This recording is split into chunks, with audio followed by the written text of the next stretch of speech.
dos Salmos. Salmo 23. Quem encontrou, pode dizer amém? Amém. Livro dos Salmos, Salmo 23.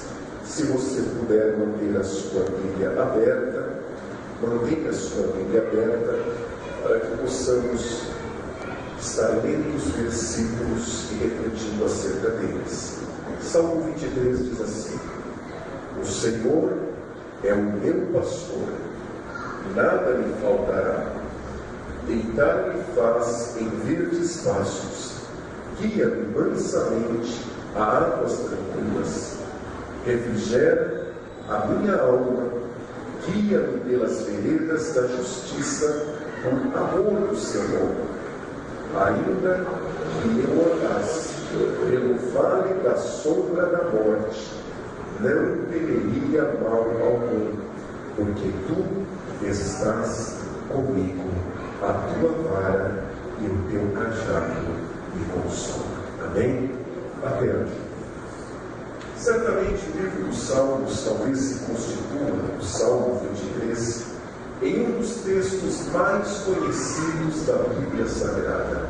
Em algum momento da nossa vida, já nos deparamos com a palavra: o Senhor é o meu pastor e nada me faltará.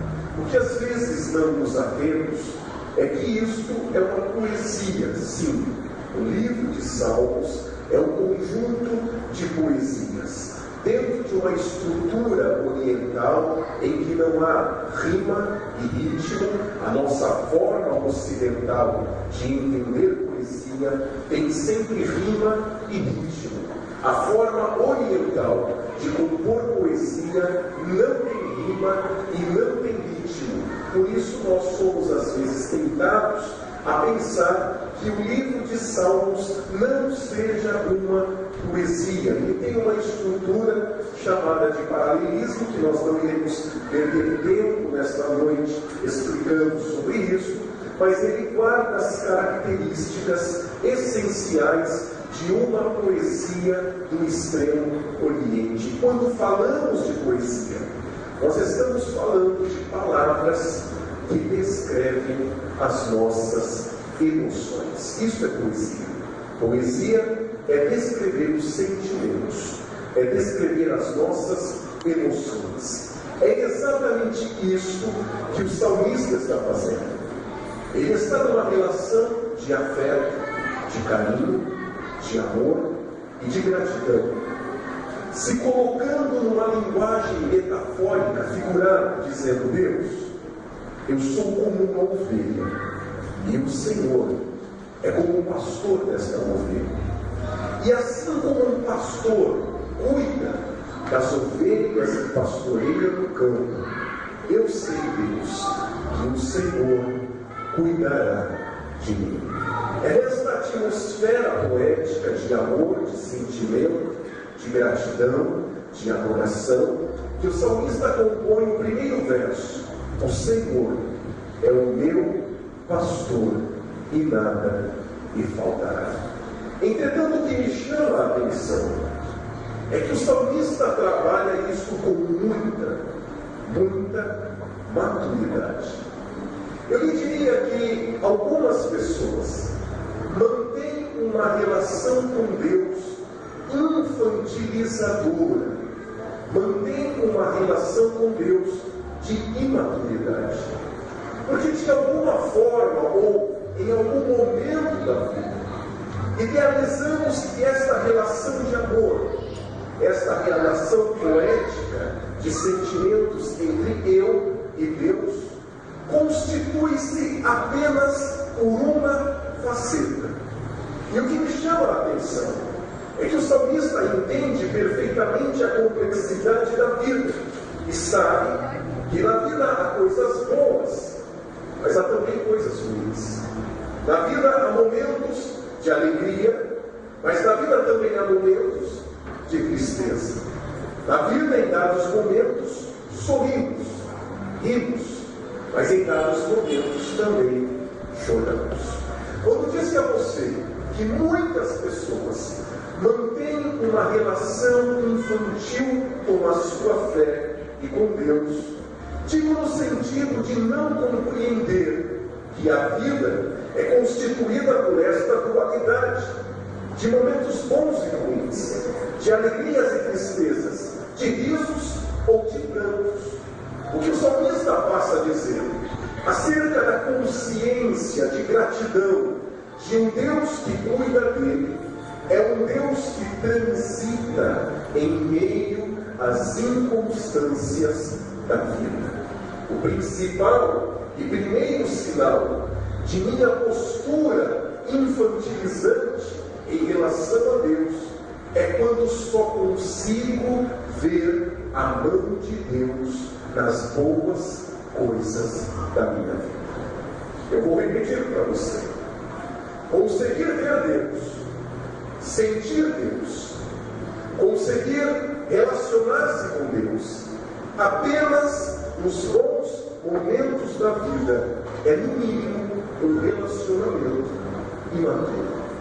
É no mínimo um relacionamento infantil. É assim, dentro dessa linguagem infantil, que em dado momento da vida nos relacionávamos. Nós éramos amigos do papai, ou nós éramos amigos da mamãe, quando a mamãe e o papai faziam aquilo que nós queríamos. E quando o papai e a mamãe não faziam o que nós queríamos, nós dizíamos: eu estou de mal. Não é isso? Quem aqui, quando foi criança, já ficou de mal? Todos nós. Quando nós não éramos atendidos, nós falamos: eu estou de mal de você. Eu estou de mal de você. Porque neste dado momento da infância, neste dado momento da imaturidade, é normal que o relacionamento se estabeleça a partir desta troca, a partir deste afeto recíproco, onde a leitura da criança, ainda imatura, lúdica, infantil, é incapaz de entender a complexidade da vida, é incapaz de compreender os dilemas, os conflitos, é incapaz de compreender que a vida é assim, cercada a risos e prantos, alegrias ou tristezas. Acontece que com o tempo amadurecemos, com o tempo crescemos e começamos a elevar os nossos relacionamentos a um nível maior de maturidade. E já na fase adulta, não usamos mais eu estou de mal de você, se você não fizer o que eu quero. Eu estou de mal de você, se você não disser o que quer. Nós entendemos que há coisas da vida que estão além das nossas possibilidades. Há sonhos que não se realizam, há valores que se perdem. E não continuamos, pois não podemos manter o relacionamento de ficar de mal quando a vida não corresponde com os nossos anseios.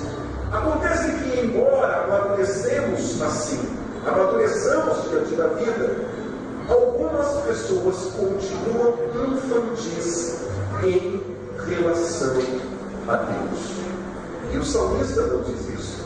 O salmista diz assim no verso 2: deitar-me faz em verdes pastos, guia-me mansamente a águas tranquilas. Eu lhe diria que isso representa um bom momento da vida.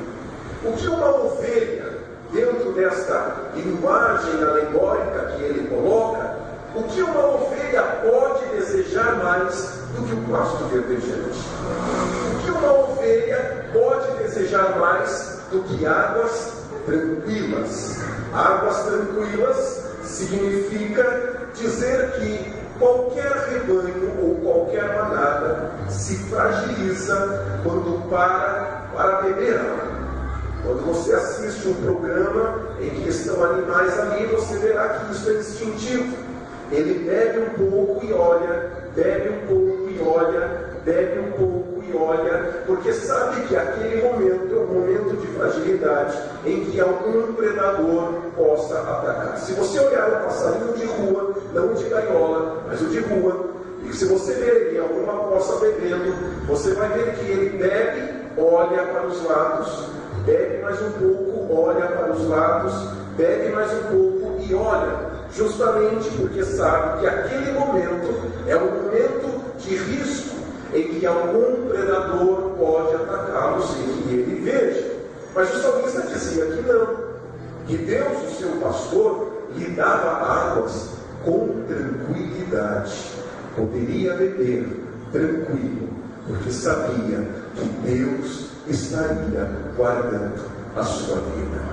Eu lhe digo então que ver Deus, sentir Deus, respirar Deus no pasto verdejante e na água tranquila é relativamente fácil, pois a vida está fluindo e acontecendo da maneira que eu espero.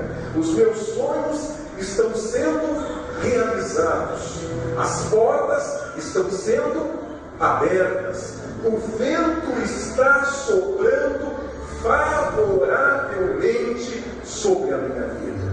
E eu lhe digo então que quando tudo vai bem, torna-se relativamente fácil olhar e dizer: Deus, eu te agradeço por este pasto verdejante. Ou Deus, eu te agradeço por esta água tranquila, protegido e guardado que Deus tem me dado. O grande obstáculo, a grande dificuldade, está no momento em que não há mais o pasto verdejante. A complexidade do relacionamento espiritual, o desenvolvimento da nossa espiritualidade em relação a Deus, está em continuar sentindo Deus, ouvindo, respirando Deus, quando a água já não é mais tranquila. Quando as dificuldades se instalam, quando o pasto morre, quando a fome chega, quando o predador se aproxima e já não há mais a água tranquila. Aí então eu lhe digo, exige maturidade para entender o cuidado de Deus. O que o salmista quer, este poema, esta poesia, nestas palavras de sentimento, é buscar um outro extremo. Ora, se ele havia dito da água tranquila, se ele havia dito do pasto verdejante, agora ele vai ao outro extremo. Ele vai dizer: ainda que eu ande pelo vale da sombra da morte, não temerei mal algum. Amém? No original em hebraico, sombra da morte é salvavet, que significa escuridão da toca do predador. Em hebraico, a tradução nossa como sombra de morte significa aquela escuridão que existe numa toca, na toca de um leão, por exemplo, na toca de um urso, por exemplo. Quando você olha, você vê a toca e a escuridão, e você sabe que por trás daquela escuridão há um predador. O salmista diz: ainda que eu entre dentro desta escuridão, Deus vai estar comigo. Deus vai caminhar comigo. Perceba que isso é claro no coração do salmista. Ele não precisa estar lá, mas ele sabe, é possível que eu entre à toca de um predador. É possível que no transcorrer da minha vida, que não se constitui só de pasto verdejante, que não é só água tranquila, em algum momento eu, como ovelha, tenho a necessidade de passar por alguma cova de leões, por alguma cova de um predador. Mas eu digo, dizia o salmista, mesmo quando esse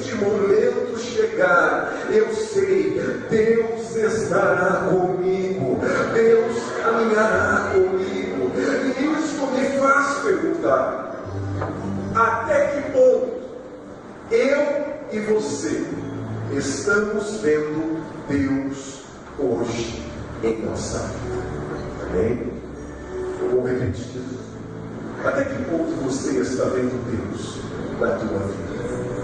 Eu quero falar justamente a você que o pasto não é mais verde, para você que a água há muito tempo já não é mais tranquila. Até que ponto você ainda está conseguindo ouvir a voz de Deus, sentir Deus caminhando com você? Até que momento você ainda está conseguindo respirar Deus? Porque somos levados ou tentados a este caminho de infantilidade. De repente, quando o pasto não é mais verde, de repente, quando a água não é tranquila, Deus já não me ama, Deus já não me ouve, Deus já não está comigo, Deus já não abençoa a minha vida. Já é alguma condição de pecado, existe alguma maldição, é algum trabalho de bruxaria. Por que não? Na minha cabeça, Deus é só Deus de pasto verdejante, na minha cabeça, Deus é só Deus de água tranquila. Mas Deus te trouxe aqui hoje para me dizer: filho, filha, eu sou Deus também de vale, de sombra e de morte. Eu também sou Deus dentro da cova de leões, dentro de uma cova de predador. Deus continua sendo Deus. O que o diabo quer fazer é que dentro da cova, e diga-se de passagem, no momento em que você mais precisa, você não consiga ver Deus, você não consiga ouvir Deus, você não consiga sentir Deus.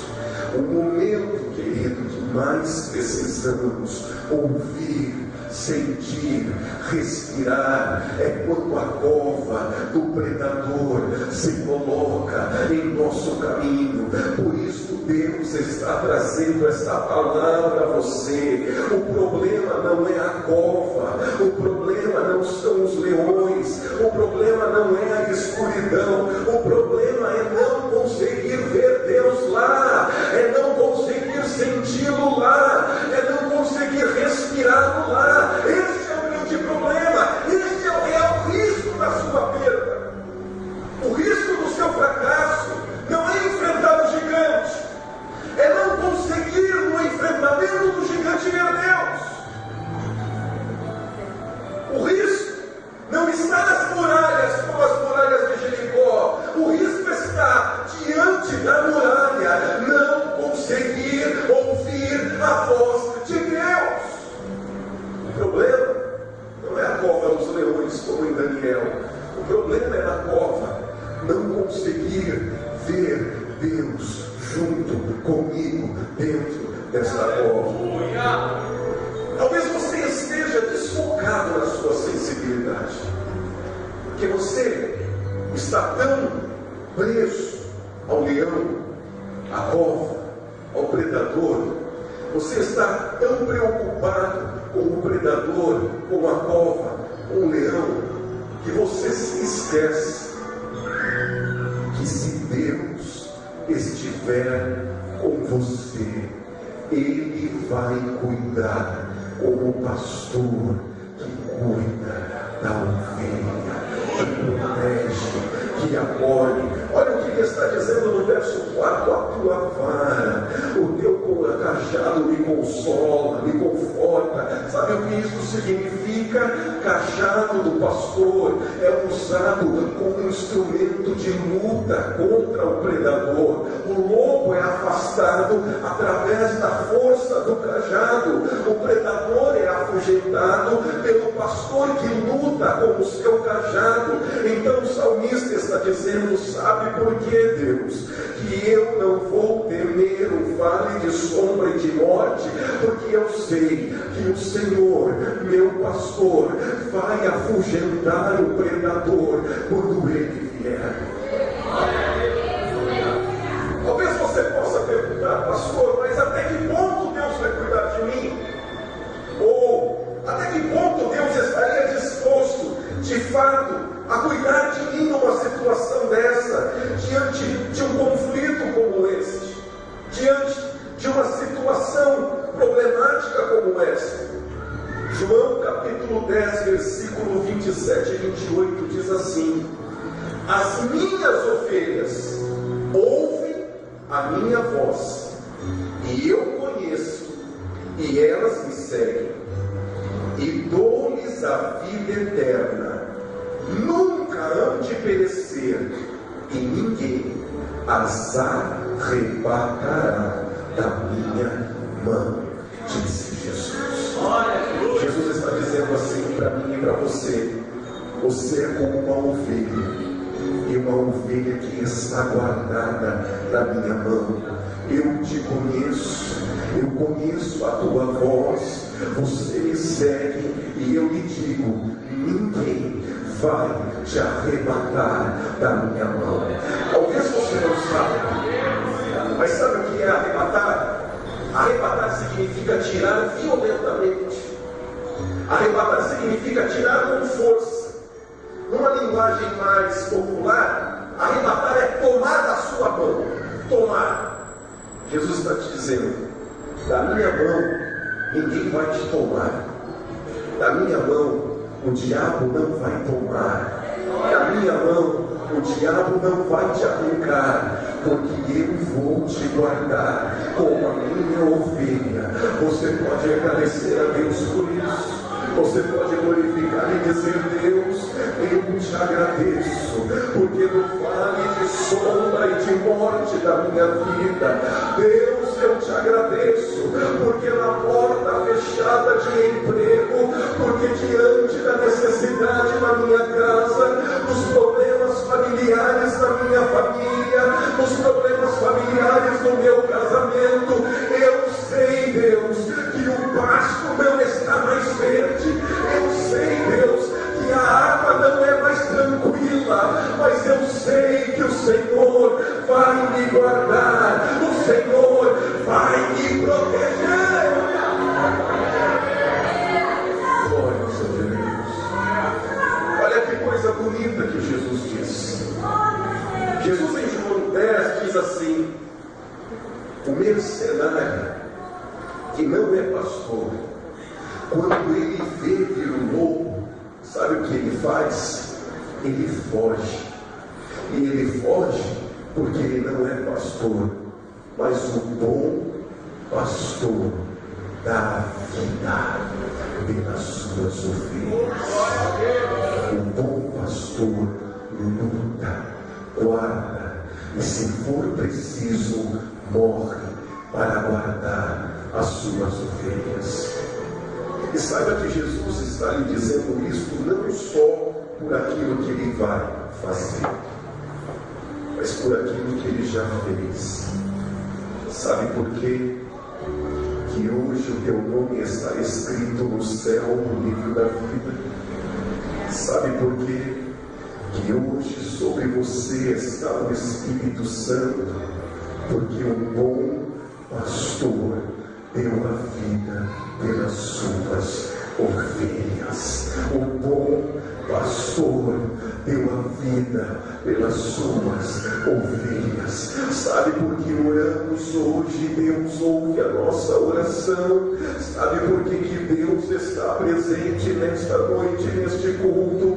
Porque o bom pastor deu a vida pelas suas ovelhas. Entenda, querido, amadureça, cresça, se desenvolva, não faça parte deste contingente infantil, deste contingente imaturo, incapaz de ver Deus na necessidade, incapaz de sentir a Deus diante da tempestade.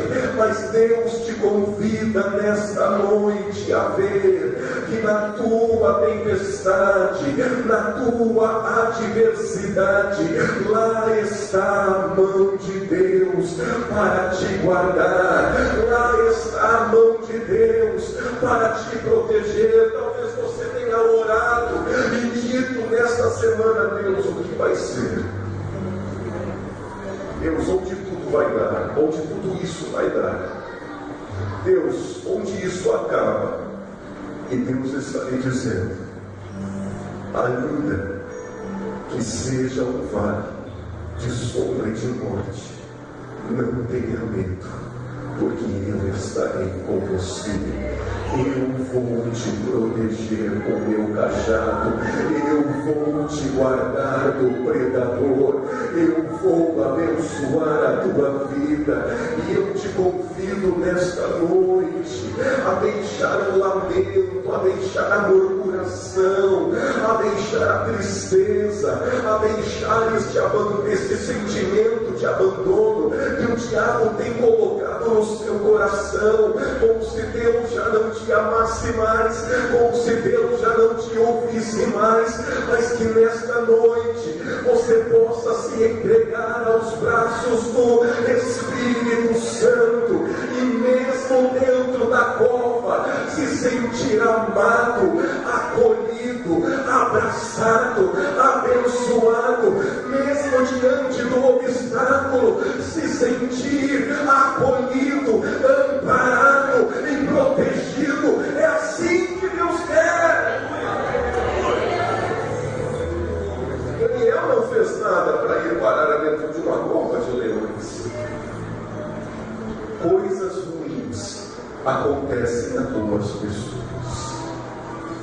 Daniel não fez nada para merecer a cova, mas a cova veio. A inveja fizeram que lançassem o rei Dario contra Daniel. O rei Dario mesmo penoso no seu coração havia publicado uma lei dizendo: aquele que adorar a outro Deus será lançado em uma cova. Mesmo pesaroso, Dario pega Daniel, lança dentro de uma cova, e na cova Deus está presente. Amém? Sabe o que o rei fala de manhã? O rei gostava de Daniel. De manhã, o rei corre até a cova. Diz a Bíblia que ele não dormiu à noite, ele não comeu, não bebeu, ele jejuou. E de manhã ele foi correndo à cova e diz: Daniel, servo do Deus Altíssimo, será que o vosso Deus te guardou dos leões? E lá dentro da cova, uma voz gritou dizendo: Rei, o Deus a quem eu sirvo me livrou da boca dos leões. Porque Deus querido, porque Deus amado, Deus é aquele que entra dentro da cova. Se nesta noite a inveja, a maldade, a perversidade do homem mau te lançou dentro da cova, o Senhor de Daniel vai fechar a boca do leão. Deus vai te guardar, e lá dentro da cova Ele estará contigo, Ele estará contigo. Não tenha medo, meu querido, não retroceda, não volte atrás, não desista, não se desanime, não se entregue. Mas hoje Deus te encontra na iminência de uma cova, ou talvez Deus te encontre dentro da escuridão da cova para lhe dizer: eu sou Deus de vale, de sombra e de morte. O meu cajado vai te guardar, vai te proteger. Adore o nome do Senhor, meu querido. Adore o nome do Senhor. Você que tem chorado, você que tem se preocupado tanto, adore o nome do Senhor e diga: Deus, eu creio, eu acredito no teu cuidado, eu acredito no teu amor. Nesta noite, Daniéis de Deus estão dentro da cova da vida, orando e agradecendo ao Senhor.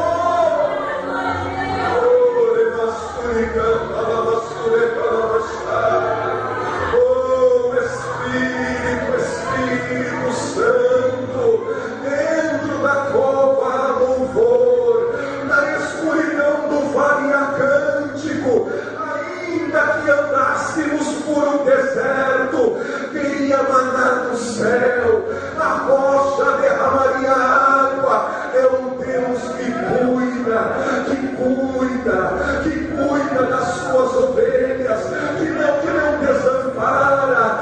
coisas ruins acontecem a pessoas boas, lágrimas são derramadas de olhos de pessoas justas, sofrimentos e injustiças do mundo acometem pessoas fiéis a Deus, mas o que nos torna sedimentados e alicerçados na fé não é a impossibilidade de que o vale de morte venha, não é a impossibilidade que nos lance dentro da cova, é a certeza que mesmo quando for lançado lá, Deus vai estar comigo.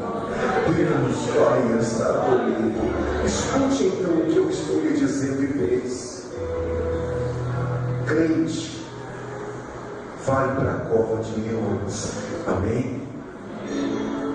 E o fato de ir para a cova não muda quem Deus é, porque na cova Deus fecha a boca do leão. Crente em pasto verdejante, água tranquila,